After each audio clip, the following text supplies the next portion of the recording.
கிறிஸ்துவுக்குள் பிரியமானவர்களே, கர்த்தரும் இரட்சகருமாய் இயேசு நீடிய நாமத்தினாலே உங்கள் யாவரையும் வாழ்த்துகிறேன். தேவனருளிய அப்பம் மினிஸ்ட்ரி சேனல் மூலியமாக உங்களோடு சந்திப்பதில் மிகுந்த மகிழ்ச்சிகிறேன். தினம்தோறும் இரவு நேரத்தில் 8 மணிக்கு பரிசுத்த வேதாந்தத்திலிருந்து ஒரு பகுதி நாம் தியானித்து நம்முடைய குடும்ப பாதுகாப்பிற்காக நாம் ஜெபித்து வருகிறோம். எபேசியர் 2 அதிகாரம் 4, 5 ஆகிய வசனங்கள். தேவனோ இரக்கத்தில் ஐஸ்வர்யம் உள்ளவராய் நம்மில் அன்பு கூர்ந்த தம்முடைய மிகுந்த அன்பினாலே அக்கிரமங்களில் மரித்தவர்களாய் இருந்த நம்மை கிறிஸ்துவுடனே கூட உயிர்ப்பித்தார். கிருபையினாலே ரட்சிக்கப்பட்டீர்கள். ஹல்லேலூயா. கிறிஸ்துவுக்குள் பிரியமானவர்களே, கிருபையினாலே ரட்சிக்கப்பட்டீர்கள். நாம் வாழுகிற காலம் கிருபையின் காலம். யாரெல்லாம் இந்த இரவு நேரத்தில் இணைந்திருக்கிறீங்களோ, உங்க எல்லாருக்கும் ஒரு நற்செய்தி என்ன தெரியுமா? கிருபையினாலே ரட்சிக்கப்பட்டீர்கள், மீட்கப்பட்டீர்கள், விடுதலையாக்கப்பட்டீர்கள். தேவன் மாம்சத்தில் வெளிப்பட்டார், உலக ரட்சகராக வெளிப்பட்டார், தேவ ஆட்டுக்குட்டியா வெளிப்பட்டார், உலகத்தின் பாவத்தை சுமந்து தீர்க்கிற தேவ ஆட்டுக்குட்டியா வெளிப்பட்டார். நமக்காக, நம்மை மீட்டெடுக்க நமக்காக தேவன் மாம்சத்தில் வெளிப்பட்டார். தாவீதின் குமாரனா வெளிப்பட்டார், மேசியாவாக வெளிப்பட்டார், கர்த்தராகிய இயேசு கிறிஸ்துவாக வெளிப்பட்டார். அவரை யாரெல்லாம் சொந்த இரட்சகராக ஏற்றுக்கொள்கிறார்களோ அவருடைய வாழ்க்கையிலே எந்த சூழ்நிலையிலே மரித்து போன சூழ்நிலையால் சரி, நான் அக்கிரமத்துல செத்துட்டு இருக்கிறேனே, நான் பாவத்துல செத்துட்டு இருக்கிறேனே, நான் தலைமுறை சாபத்துல அழிஞ்சிட்டு இருக்கிறேனே, என்னை யாராவது தூக்கி எடுப்பாங்களா அப்படின்னு சொல்லி யாராவது ஒருவேளை இந்த வீடியோ மூலியமாக நீங்க கேட்டால், அக்கிரமங்களினாலும், அந்த வேடை நீங்க நல்லா கவனிக்கணும், அக்கிரமங்களினாலும் மரித்தவர்களாய் இருந்த ஒரு மனுஷன் பாவம் அக்கிரமம் தொடர்ந்து அவங்களுடைய வாழ்க்கையில இருக்கும்போது, மீறுதல் பாவம் இன்னுமா கர்த்தரை விட்டு தள்ளி போற 1000 காரியங்கள் இருக்கு. அக்கிரமங்களில் மரித்தவர்களா இருந்த ஒரு மனுஷன் பாவம் பண்ணிட்டே இருக்கான்னா செத்து போன நிலைமை. அவனுடைய வாழ்க்கையில எதுவுமே ஆசீர்வாதம், எல்லாமே தடையா இருக்கும், எல்லாமே பிரச்சனை இருக்கு, எல்லாமே போராட்டமா இருக்கு. அக்கிரமங்களினாலும் பாவங்களினாலும் மரித்தவர்களாய் இந்த உங்களை உயிர்ப்பித்தார் என்று எழுதப்பட்டிருக்கு. அக்கிரமங்களினாலும் பாவங்களினாலும் மரித்தவர்களாய் இருந்த உங்களை உயிர்ப்பித்தார். நம்முடைய தேவன் எப்படிப்பட்ட தேவன் அப்படின்னா, என் வாழ்க்கை அழிஞ்சு போயிட்டு இனிமேல் என்னால எந்திரிக்க முடியாது, நான் அவ்வளவுதான், எல்லாத்துலயும் நான் தோல்வி அடைஞ்சிட்டேன், இனிமேல் என்னுடைய வாழ்க்கையை நான் முடிச்சு கொள்ளணும், இனிமேல் நான் யாருக்கா வாழணும். சில குடும்பத்துல இப்படிலாம் முடிவெடுப்பாங்க. தற்கொலை எண்ணங்கள், மரண பயம், கடன் பிரச்சனையில போராடிட்டு இருப்பாங்க. எத்தனையோ குடும்பங்கள் உண்டு. ஒரு மனுஷனுடைய வாழ்க்கையில தோல்வி வந்துட்டுனா போதும், அதுக்கப்புறம் முகம் துக்கமா இருக்கும், இருதயம் ஃபுல்லா வேதனையா இருக்கும்.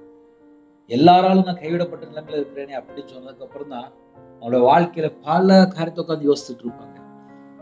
அதுவரையும் பார்த்தா பணம் இருக்கும்போது பார்த்தா எல்லாரும் இருப்பாங்க. ஆனால் ஒரு மனுஷன் அக்கிரமத்திலேயோ பாவத்திலேயோ மரித்து போன நிலைமையில இருக்கும்போது, செத்து போன நிலைமையில இருக்கும்போது, அவனோட வாழ்க்கையில எல்லாமே நஷ்டத்துல போயிட்டு இருக்கும். பரிபூர்ணமான ஆசீர்வாதம் வேணுமா?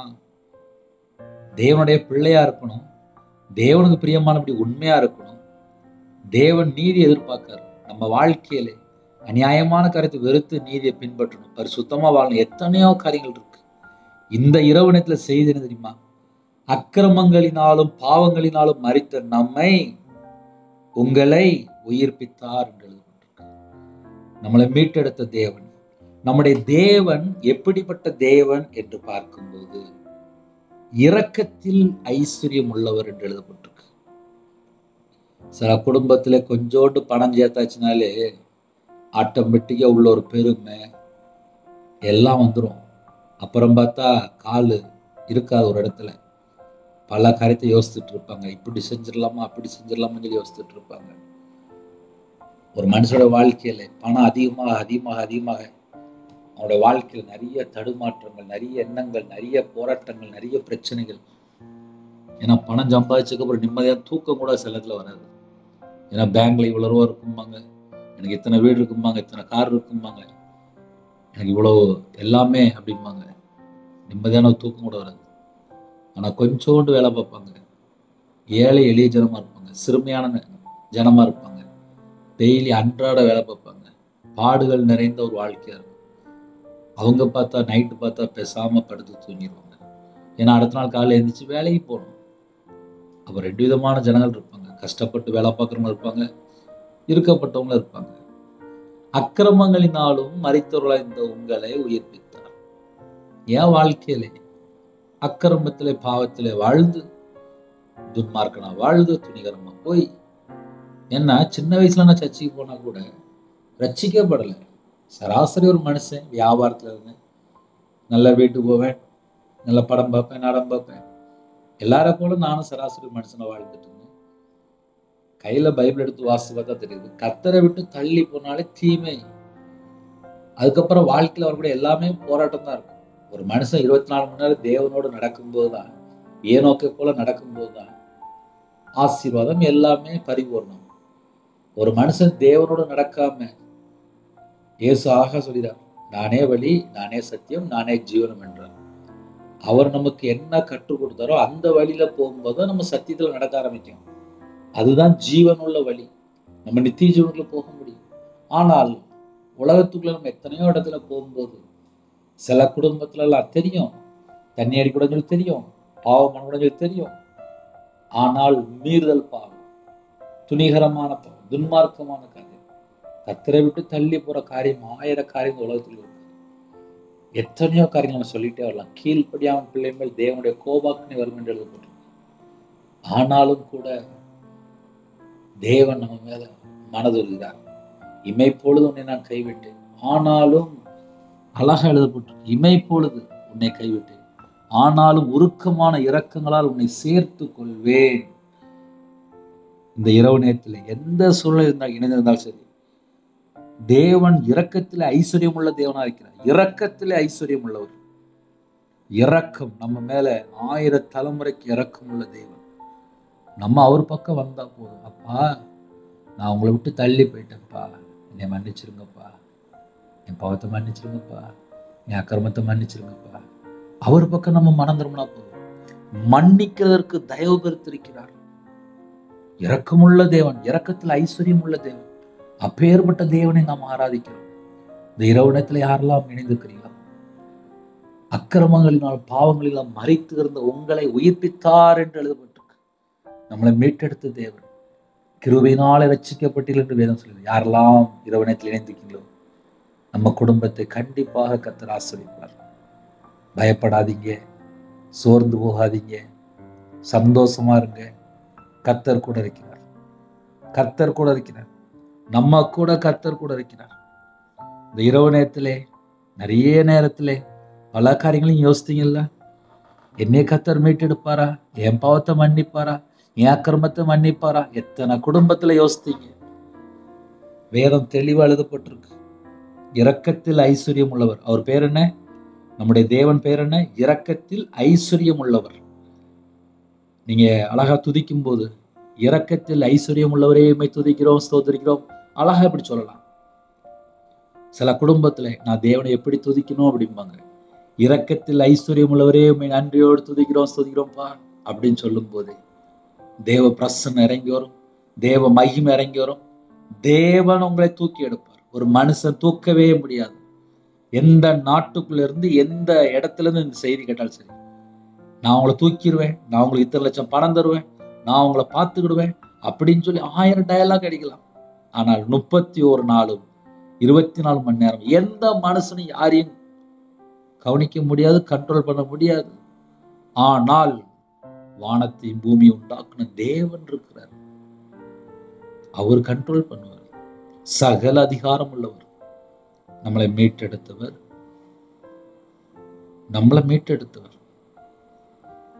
நாம் பலனற்றவர்களா இருக்கும் போதே அக்கிரமக்காரருக்காக கிறிஸ்து மரித்தார் என்று எழுதப்பட்டிருக்கு. நாம் பாவிகளா இருக்கும் போதே நமக்காக கிறிஸ்து மரித்தார். நமக்காக. இந்த இரவு நேரத்திலே ஒருவேளை என்னை கர்த்தர் தூக்கி எடுப்பாரா அப்படின்னு கூட நீங்க இரவு நேரத்தில் இணைந்திருக்கலாம். உங்களை மீட்டெடுக்கிறார். எப்படி தெரியுமா மீட்டெடுக்கிறார்? அக்கிரமங்களினாலும் மரித்தவர்களாய் இருந்த நம்மை கிறிஸ்துடனே கூட உயிர்ப்பித்தார். உயிர்ப்பிக்கிற தேவன்.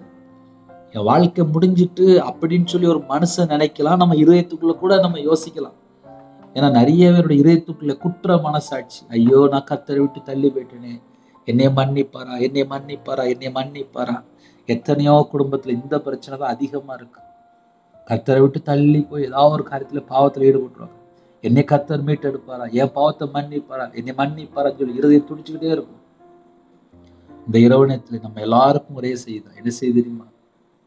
அக்கிரமங்களினாலும் மரித்து கிடந்த உங்களை, நம்மை கிறிஸ்துடனே கூட உயிர்ப்பித்தார்.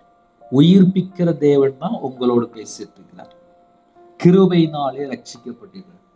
நம்முடைய கிருபையினாலே மீட்டெடுக்கிற தேவன், நம்மளை விடுதலை செய்கிற தேவன், நம்மளை மறுபடியுமா சிருஷ்டிக்கிற தேவன், நம்மளை மறுபடியுமா உருவாக்குற தேவன். அவருடைய பாதப்படியில் இரவு நேரத்தில் அர்ப்பணிப்போம். இரக்கத்தில் ஐஸ்வர்யம் உள்ள தேவன் முதல் பாயிண்ட். இரண்டாவது ஒரு பாயிண்ட் இருக்கு. தம்முடைய மிகுந்த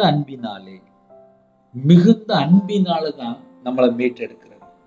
நம்மளை எப்படி மீட்டெடுக்காரு அப்படின்னு சொல்லி கொஞ்சம் ஆழமா பார்க்கும்போது, ஒரு பக்கம் பார்த்தா இரக்கத்தில் ஐஸ்வர்யம் உள்ள தேவன், இன்னொரு பக்கம் பார்த்தா நம்ம மேல அன்பு கூர்ந்து தம்முடைய மிகுந்த அன்பினாலே மீட்டெடுக்கிற தேவன். நம்ம மேல அன்பு கூர்ந்து தம்முடைய மிகுந்த கிருபையினாலே நம்மளை மீட்டு எடுக்கிற தேவன். அப்பேற்பட்ட தேவனை நாம் ஆராதிக்கிறோம். இரவு நேரத்திலே ஜெபிப்போம். உங்க குடும்பத்திலே எந்த சூழ்நிலை இருந்தாலும் சரி, சோர்ந்து போக வேண்டாம். கர்த்தர் உங்களை தூக்கி எடுப்பார். கர்த்தர் தூக்கி எடுப்பார். ஒரு மனுஷன் தூக்கி எடுக்கவே முடியாது. என் வாழ்க்கையிலாம் நான் கர்த்தரை விட்டு தள்ளி போய் வாழ்ந்து ஒரு நபர். என்னை மீட்டெடுத்து இந்த நிமிஷம் வரை உயிர் பிச்சை போட்டு வச்சிருக்காரு. அவ்வளவுதான். செத்தா பரலோகத்துல நிக்கணும். இந்த பூமியிலே ஒரு மனுஷன் செத்து போயிட்டா அப்படின்னா டெட் பாடி அப்படிம்பாங்க. அவ்வளவுதான். நம்ம அந்த பூமியில உயிரோட இருக்கும்போது நம்ம பெயரை சொல்லி கூப்பிடுவாங்க. அதுக்கப்புறம் இந்த பாடி எப்ப எடுப்பீங்க? அதுக்கப்புறம் மண் அள்ளி போட்டு மூடிடுவாங்க. அவ்வளவுதான். ஒரு மனுஷோட லைஃப் முடிஞ்சிட்டு. வேதம் சொல்லுகிறது, உன்னை நான் மண் என்று நினைவு கூறுகிறேன். நம்ம மண்ணுனால உருவாக்கப்பட்டவர்கள். மறுபடியும் மண்ணுக்கு தான் திரும்ப போறோம். இந்த பூமியில வாழ்ற கொஞ்ச காலத்திலே என் மீட்பர் எப்படிப்பட்டவர், நான் ஆராதிக்கிற தேவன் எப்படிப்பட்டவர், இரக்கத்தில் ஐஸ்வர்யம் உள்ளவர், நம்ம மேல அன்பு கூர்ந்து தம்முடைய மிகுந்த அன்பினாலே மீட்டெடுத்த தேவனை நாம் துதிக்கும் போது நம்ம வாழ்க்கையில் ஒரு அற்புதம் நடக்கும். நம்ம வாழ்க்கையில் ஒரு அதிசயம் நடக்கும். நம்ம வாழ்க்கையில் ஒரு விடுதலை கிடைக்கும். அப்பேற்பட்ட தேவனை தான் நம்ம ஆராதிக்கிறோம். இரவனத்தை ஜெபிப்போம். உங்க குடும்பத்தை கர்த்தர் ஆசீர்வதிப்பார். சோர்ந்து போகாதீங்க. எத்தனையோ காரியத்திலே சோர்வு, எல்லாவற்றையும் கர்த்தர் மாற்றி தருவார். ஒருவேளை எனக்கு கடன் பிரச்சனை இருக்கு, என் வாழ்க்கையில ரொம்ப பிரச்சனை இருக்கு அப்படின்னு சொல்லி ஒருவேளை யாரா இணைந்திருந்தால், தேவன் உங்களை மீட்டெடுப்பார். உங்க வாழ்க்கையில எந்த சூழ்நிலை கஷ்டப்பட்டு இருந்தாலும் சரி, கர்த்தர் மீட்டெடுப்பார். அவர் மீட்டெடுக்க வல்லவர், உதவி செய்ய வல்லவர். நமக்காக சொந்த குமாரனை தந்திருக்கிறார். மற்ற எல்லாவற்றையும் தராமல் இருப்பது எப்படி? எல்லாம் தருவார்.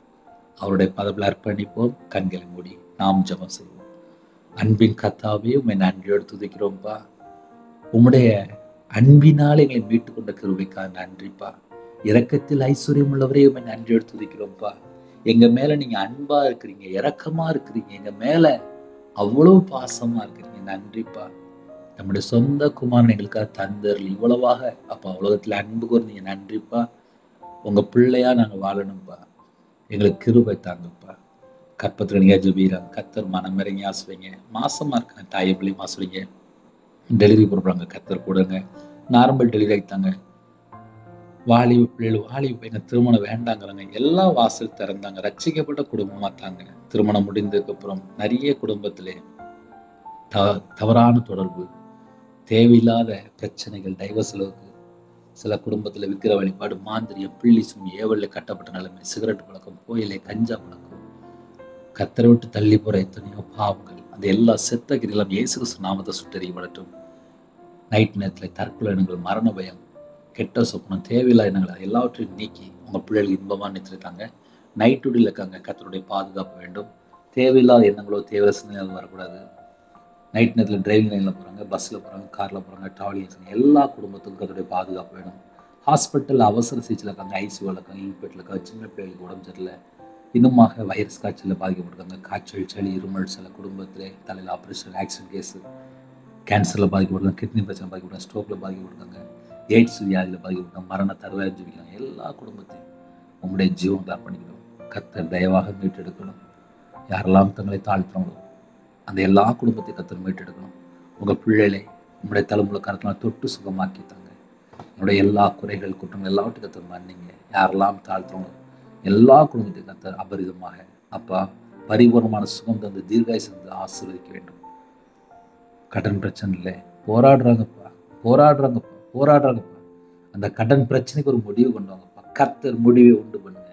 எங்களை மீட்டெடுத்த தேவன், எங்களை உயிர்ப்பிக்கிற தேவன், எங்களை கிருபையாக ரட்சித்த தேவன், உங்களுடைய கரத்துல தாழ்த்திரோம்ப்பா. எங்களுக்கு உங்களை விட்டா யாரும் இல்லைப்பா. எங்க மேல 24 மணி நேரம் கண்ணோக்கமா இருக்கிறீங்கப்பா. எங்களை பார்த்துட்டே இருக்கிறீங்கப்பா. உங்க அன்பினால நிரப்பிருக்கீங்கப்பா. நன்றிப்பா. இரவு நேரத்துல யாரெல்லாம் இணைந்துடும் அந்த குடும்பம் சந்தோஷமா சமாதானமா இருக்கணும்ப்பா. நிறைய கடன் பிரச்சனை தான்ப்பா, நிம்மதி இல்லைப்பா. கடனுக்கு ஒரு முடிவு கொண்டு வாங்க. எல்லா குடும்பத்தையும் ஆசீர்வதிங்கப்பா. இரக்கத்தில் ஐஸ்வர்யம் உள்ள தேவன் தானே நீங்க. எங்க மேல அப்பா ஜீவனே தந்தீங்க எங்களுக்கு. மற்ற எல்லாவற்றையும் தராமல் இப்போ எப்படி எங்களை ஆசீர்வதிங்கப்பா. அதிகாலையில் உங்களுடைய சமூகத்தில் கண் விழிக்கிறதுக்கு கிருபை செய்யுங்க. வரக்கூடிய காலத்தை வெளிப்படுத்துங்க. தேவையில்ல சூப்பர் எல்லாவற்றையும் விளக்குங்க. வீட்டுக்குள்ள யூத ராஜசிங்க இறங்கி வாங்கப்பா. எங்கள் வீடு முழுவதும் இயேசு கிறிஸ்து ரத்தத்திலே விட்டோம். இங்கே எல்லாருடைய குறைகள் குற்றம் எல்லாவற்றையும் மன்னிங்கப்பா. அந்த நாள் முழு கர்த்தர் பாதுகாத்து கிருபைக்கு 1000 மடங்கு ஸ்தோத்திரம். வெளிநாட்டில் இருக்காங்க, கர்த்தருடைய பாதுகாப்பு வேணும், கர்த்தருடைய கிருபை வேணும், கர்த்தருடைய தயவு வேணும்ப்பா. உங்கள் பிள்ளைகளை கர்த்தர் பாதுகாத்துங்க. கவர்மெண்ட் வேலைக்கு அஜிக்கிறாங்க, மற்ற வேலைக்கு அஜிக்கிறாங்க, புதுசாக வியாபாரம் தொடங்கலாம்னு சொல்லி யோசிக்கிறாங்க, புதுசாக வீடு கட்டலாம்னு சொல்லி யோசிக்கிறாங்க. சில குடும்பத்தில் விசாவுக்கு அஜிக்கிறாங்க. எல்லா விதமான வாசல் திறந்தாங்க. யாருடைய வாழ்க்கையில தடைகள் இருக்கோ, நெருக்கப்பட்ட சூழ்நிலை இருக்கோ, கண்ணீர் வாழ்க்கை இருக்கோ, திக்கற்ற பிள்ளை இருக்கவங்களோ, ஏழை ஜனங்களா இருக்காங்களோ, கணவர் இல்லாமல் சில குடும்பத்திலே பிள்ளைகள் கவனிக்காமல் பல குடும்பத்தில் கஷ்டப்படுறாங்க. அந்த குடும்பத்தை கர்த்தர் மறுபடியும் தாங்க வேண்டும். இணைந்திருக்கிற எல்லா குடும்பத்தை கர்த்தர் ஆசிரியங்க. தேவனர்லி அப்போ மினிசால உங்களுடைய கரத்தில் அப்படி கர்த்தரே ஆசிரியங்க. கர்த்தருக்கு பிரியமானபடி வாழணும்ப்பா. எங்கள்கிட்ட குறை இருக்குப்பா, அந்த குறையெல்லாம் மன்னித்து பரிபூர்ணமாக ஆசிரியங்க. எங்களை பரிசுத்தப்படுத்தி ஆசிரியங்க. உங்கள் ரத்தத்தினால கழுவி சுத்திகரித்து எங்களை ஆசிரியங்க. இந்த இரவு நேரத்தில் யாரெல்லாம் தாழ்த்தணும், நாங்கள் எல்லாரும் தேவனுடைய பிள்ளையா இருக்கணும். உங்களுடைய நாமத்துக்கு மகிமை செலுத்தக்கூடிய பிள்ளைகளா இருக்கணும். உங்களுடைய வார்த்தைக்கு கீழ்ப்படிந்து கற்பனை கைகளுடைய பிள்ளைகளா மாறணும்ப்பா. கர்த்தருடைய வார்த்தையில நிலைத்திருக்கணும்ப்பா. கனி கொடுக்குற பிள்ளைகளா மாறணும்ப்பா. நற்கிரியை செய்கிற பிள்ளைகளா மாறணும்ப்பா. நன்மை செய்கிற பிள்ளைகளா மாறணும். தான தர்மம் செய்கிற பிள்ளைகளா மாறணும். தீமையான கருத்து வெறுத்து நன்மை செய்யணும். பரிசுத்தமா வாழ கிருபை தாங்கப்பா. எல்லாவற்றிற்காக ஸ்தோத்திரம் செலுத்த கிருபை தாங்கப்பா. இடைவிடாமல் ஜெபிக்க கிருபை தாங்கப்பா. சந்தோஷமா இருக்க கிருபை தாங்கப்பா. கர்த்தர் பொறுப்படுத்த ஜெபித்த ஒவ்வொரு குடும்பத்தையும் கர்த்தர் ஆசிரியங்க. எல்லா குடும்பமும் ரட்சிக்கப்பட வேண்டும். எல்லாரும் பரலோகத்தில் வரணும்ப்பா. தேவ சித்தம் நிறைவேற்றணும். எல்லாரும் மனம் திரும்பி பாவ மன்னிப்பை பெற்றுக்கணும். கர்த்தர் கிருபை செய்ய உங்க நாம மட்டும் எவ்வளவு உங்களுடைய கரத்துல தாழ்த்து துதி கன மகிமை எல்லாம் முருகைக்கு செலுத்திடும். இயேசு கிறிஸ்து பிதாவே ஆமென். தேவனுக்கே மகிமையாக கர்த்தர் தாமே உங்களை உங்க குடும்பத்தில் சகல கருத்திலும் சம்பூர்ண திருப்தியாக கர்த்தர் கொடுத்து ஆசீர்வதிப்பாராக. ஆமென். கர்த்தராகிய கிருபையும் பிதாவாகிய தேவனுடைய பரிசுத்தமுடைய ஐக்கியமும் இப்பொழுதும் எப்பொழுதும் சதா காலங்களிலும் நம்மளோடு கொடுப்பதாக. ஆமென். கிறிஸ்துவுக்குள் பிரியமானவர்களே, தனி ஜெபம் பண்ணுங்க, குடும்ப ஜெபம் பண்ணுங்க. என்னுடைய ஊழியக்காக தொடர்ந்து ஜெபித்தவர்கள் கர்த்தர் உங்களையும் உங்கள் குடும்பத்தையும் உடைய சகல விதமான வாசல் திறந்து கர்த்தர் ஆசீர்வதிப்பார். God bless you.